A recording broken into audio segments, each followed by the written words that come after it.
Thank you very much. It's really a pleasure to be here today. I am embarrassed at joining such a distinguished panel late, especially standing up here to address U.S. China relations after you have had this set of outstanding speakers address that topic. I have never felt more that I'm in the position where everything worth saying undoubtedly has been said, but not everyone has had an opportunity to say it. So I am therefore adding my overlay to this and hope that it is helpful. I thought I would give you kind of my own sense of where the U.S.-China relationship now is and where it's headed, and within that context have a few concluding remarks on the role of communications as we look forward in that relationship. And I suspect what you'll hear from me will resonate a lot with what you've heard from my colleagues, and I hope that it's not simply repeating what they've said to this point. My sense is if you look at the current U.S.-China relationship, it is healthy in that it is now quite pragmatic on both sides. In other words, I don't think there is a lot of illusion out there about the nature of the relationship, the issues that confront it, and the ways of managing it. Both sides candidly recognize, and we saw this very clearly both in President Hu's visit to Washington in January and also in the recent strategic and economic dialogue. Both sides recognize candidly that our differences due to history, culture, values, and interests, that there are issues on which we do not agree and on which we are very unlikely to agree fully for quite some time. But both sides also recognize very clearly that we have parallel interests that should keep us mindful of the need not to let disagreements on specific issues wash over to where they poison the overall relationship. That there are enormous interests that we have and that others have in our maintaining a capacity to act either cooperatively or in parallel fashion on many major issues. And thirdly, both sides, I think by now, know how to manage most of the specific issues that come up. The people involved in our governments know each other. There is a long history of management of tough issues so that we know how to bother each other. We know how to signal that we want things to get better. We know how to keep things from getting out of hand. In other words, it's in many ways a mature relationship in that regard. So overall, I think our relationship is very wide-ranging, candid, pragmatic, and highly valued on both sides. Secondly, though, and very importantly, I think it is also full of distrust. There is a significant level of distrust in both directions, if we're going to be candid, as to the long-term intentions of each country toward the other. I have found in the last couple of years especially what I would regard as almost an article of faith, in other words, almost conventional wisdom among Chinese friends, that the U.S. seeks to constrain China's rise because, after all, we're number one, and any number one would want to prevent number two from becoming as powerful as number one is. And that we, in fact, are pursuing a comprehensive strategy, some would say a conspiracy, in order to constrain China's rise. And this, I find, is used to explain almost everything the U.S. does, bilaterally, regionally, and even globally.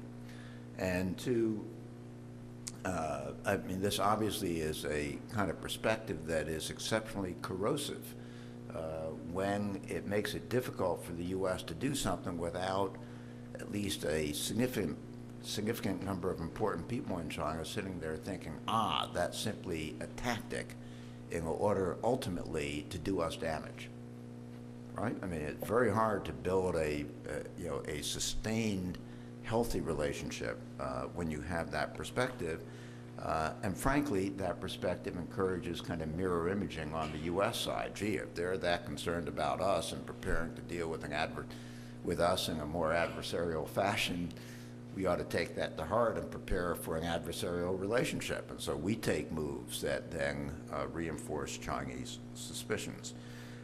So I think on the one hand, our relationship is pragmatic and mature and realistic. And on the other hand, probably the biggest failure in 30 years, more than 30 years of diplomatic relations, is we have not learned to trust each other. And in some ways, I think actually distrust has grown in recent years, in part because China is now becoming important enough that this issue comes up as to what is the relationship of the most powerful country in the world with the most rapidly rising country in the world, and there are tensions inherent in that. With that as background, let me look at what I anticipate to be, in the broadest outlines, the situation over maybe the coming 3 years or so, for a few years into the future, and make some comments on that.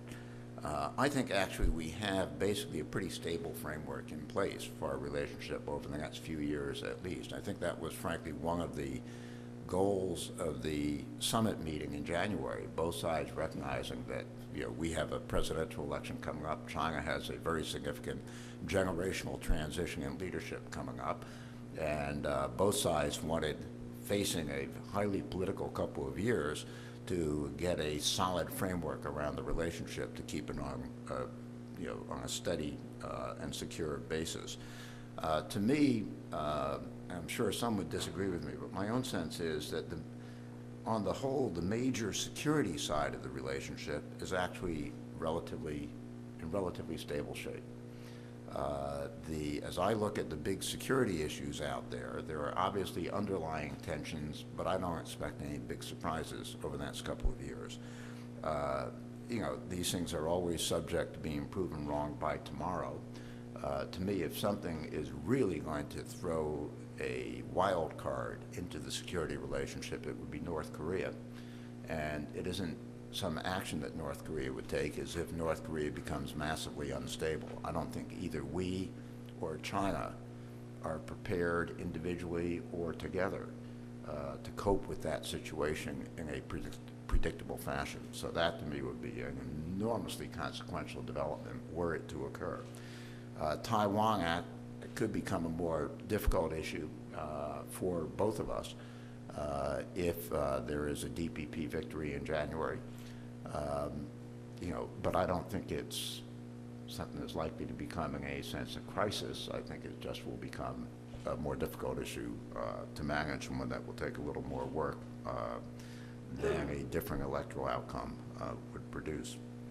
On broader global issues, China has begun to have a global impact, clearly, but I think in a sense it's not yet a global player, which is to say I think that if you look at Chinese foreign policy, it is still quite understandably, overwhelmingly, 95% or so, geared around creating the conditions and sustaining the conditions for China's ongoing rapid economic development, as China seeks to go from being a developing country to being a middle-income country, and protecting China's security interests narrowly defined and maintaining China's territorial integrity. And that the larger global responsibilities China generally has an interest in, but is not prepared to get out in front on and become a truly global player for some time. That those responsibilities are not for now, they're for the future. And I think you've seen that play out, for example, in recent developments in the Arab Spring. Be happy to go into that if there's any, if anyone wants to discuss that. I do think I raise it now because I think there is some tension in that I think much of the rest of the world, including the United States, sees China now as having a global impact and wants China to be a global player. Obviously a global player broadly in tune with expectations that we have. And I think there's some tension over the difference, over the gap, if you will, between hopes for Chinese activism on issues of global consequence and China's own focus on its economic development and being a follower, but not, in most cases, a leader or a major contributor on these global issues. So that's a source of tension that I don't think is going to be reduced in the next 2 years or so. I think it's just going to be there. The bigger problems, I think, are likely to stem from the economic and trade issues. And, To me, we all know the laundry list of specifics on those issues. There's really something very fundamental that I think warrants more attention. We had a conference at Brookings about a week ago, and it was I found it very informative. And it is as follows. China's 12th five-year plan really at its core maps out a new strategy of development for China. Basically, it argues that the strategy that China has followed to date has on the one hand been successful, but on the other hand has largely exhausted itself. It is not sustainable. It is too resource intensive. It is too reliant on exports. It has produced too great inequalities of wealth. It's produced too much environmental devastation and so forth. And it relies on assumptions about labor availability and flexibility and costs that simply are no longer valid as you go into the future. So in their usual pragmatic and serious way, China's leaders have devised a different strategy. And you see that at the core of the 12th five-year plan. The U.S. Does not do five-year plans. We have trouble planning for next Tuesday. But in our own peculiar way, we also are working on a strategy for major restructuring of the U.S. economy. I mean, you can't be in this city for 10 minutes without hearing discussion about what are the major structural changes in the government's role in the U.S. economy that must take place in the next couple of years, because we too are on an unsustainable course, and everyone recognizes that. The reality is, if you look at what China is seeking to do in its economic rebalancing, and if you look at what the U.S. is going to have to do, there are arguments about exactly how it'll play out, but everyone understands that we have to revamp fundamentally our fiscal future. If you look at the core of each of those, each is not only in the interest of the country that is seeking to rebalance their economy, it's also profoundly in the interest of the other country. The kinds of changes that are necessary are ones that serve the interests of both countries in a major way. So to me, the big question is, how successful will each of us be in our own domestic economic rebalancing initiatives? To the extent that each of us is successful, I think it will reduce economic and trade frictions between the United States and China over the coming 3 to 5 years. To the extent that we fall short, I would expect greater economic and trade frictions over that period. My own bottom line is I think we should expect more economic and trade frictions, because I think that the rebalancing is going to be very difficult in both countries. But I raise it to say that there's something really very fundamental going on here. Each of us should wish the other success and encourage the success in the other country, because it's in our own interest in a profound way. And that will be one of the most fundamental issues shaping the U.S.-China relationship overall in the coming 3 to 5 years.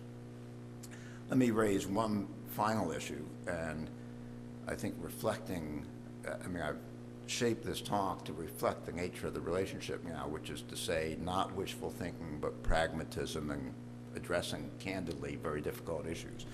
The final issue I would raise is the issue of values. I think the issue of values in our relationship, frankly, is going to become more difficult in the next few years. I think China's leaders are genuinely alarmed at their domestic situation.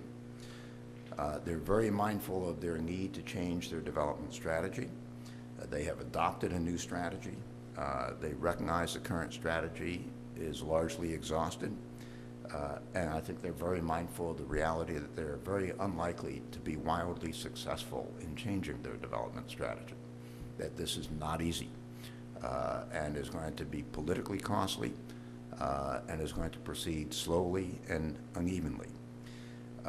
They therefore recognize that tensions in Chinese society are high because of inequality of wealth, corruption, environmental devastation, et cetera, and that those tensions are unlikely to be reduced in the coming few years. They have clearly decided that they cannot take a relaxed approach to this situation, especially in the face of the Jasmine Revolution. So I think that helps to explain the very strong Chinese reaction domestically to the Arab Spring.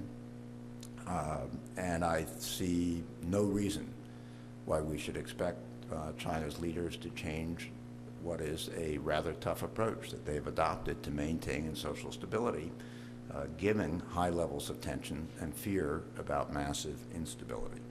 On the U.S. side, the Arab Spring has moved the Obama administration toward elevating somewhat its articulated priority on supporting, or for the cynics at least appearing to support, democratic transitions as a core value in American foreign policy.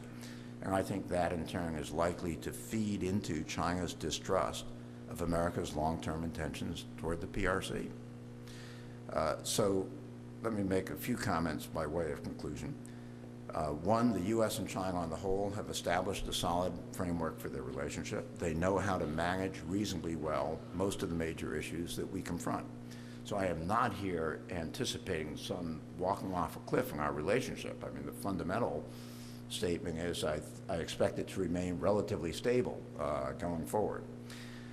Secondly, though, that failure to establish mutual strategic trust is probably the greatest failure in the past 30 years and more of U.S.-China relations, and is now a very serious corrosive issue on each side. Both sides, therefore, should think about whether there are credible ways to deal with the issue of long-term intentions of each toward the other. Credibility, especially about long-term intentions, is frankly very, very difficult to achieve.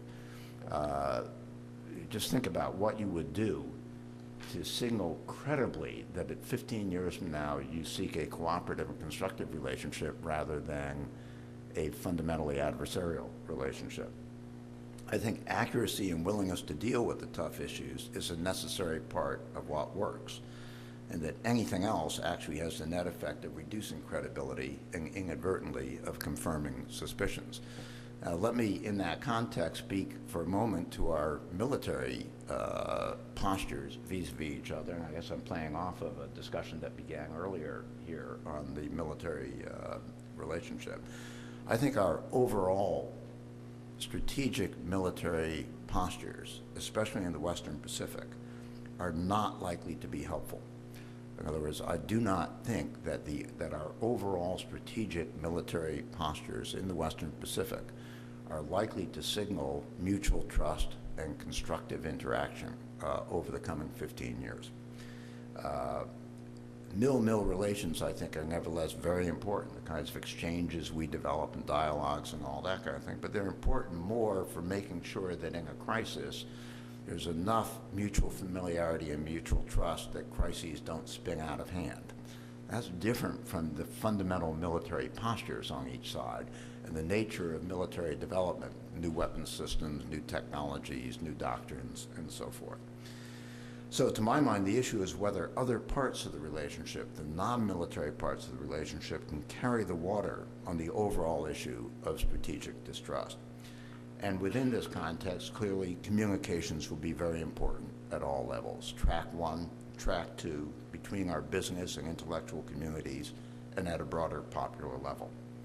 In this, I think, is vital for each side to better understand the perspectives of the other side, one of the toughest things to do when you're dealing with continental-sized countries on both ends of the relationship, and seek to address those issues that are the most critical given the perspective of the other side. Each side should take into account that the other side sees it as more strategic and more coordinated internally than it actually is. It's always fun if you're in the White House talking with people who actually make policy toward Asia, and you explain to them what the Chinese think about, their strategy, and they sit there and they, always, I mean, it literally produces chuckles, because anyone who's worked in the White House knows we simply could never coordinate at the level that Chinese assume we do, right? We just aren't that strategic. It's just sloppier than all that, right? And frankly, my sense of the way things operate in Beijing, the same is true. We tend to think of Chinese policy as more strategic, more integrated, more coordinated, more purposeful than the reality is, where in fact it's coping with a lot of different institutional interests and policy processes. So both sides should seek to convey a more credible view of the real situation, which would make it more familiar and less unnerving, unsettling. This, to me, puts an especially heavy set of challenges in front of the China Daily U.S. edition. These challenges, to my mind, are fourfold. One, to understand U.S. perspectives, because those are what your readers bring to the table. Secondly, to tackle the array of issues that you know inform U.S. readers' views of China and of China's intentions. Don't shy away from them, take them on frontally. Thirdly, convey and explain China's real concerns